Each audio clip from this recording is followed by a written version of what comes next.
आता वांग्याची भाजी म्हटलं की माणूस 2 घास जास्तच खातं.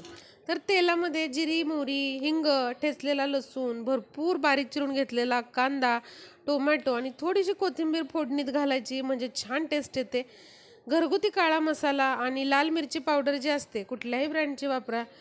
तर ती घालायची. गरम मसाला पाहिजे असेल तर घाला, नसेल घालायचा तर घालू नका. हे छान परतून घ्यायचं. बारीक चिरून घेतलेली जी वांगी आहेत ती टाकलीत. आता तासभर इथे तूर डाळ भिजवून घेतलेली ती टाकायची. मीठ टाकायचं. 2-3 चमचे भाजलेल्या शेंगदाण्याचा कूट टाकायचा. चांगलं हे तेलावर परतून घ्यायचं आणि भरपूर सारी कोथिंबीर टाकायची. पुन्हा रश्श्यासाठी पाणी टाकायचं. जेवढं तुम्हाला रस्सा ठेवायचा आहे तेवढं पाणी वाढवू शकता. जर सुकी भाजी करायची असेल तर पाणी कमी टाका. 10-15 मिनटं वांगी छान शिजू द्या. अशी मस्त वांग्याची भाजी तुम्ही पण करा आणि चॅनलला तेवढं सबस्क्राईब करा.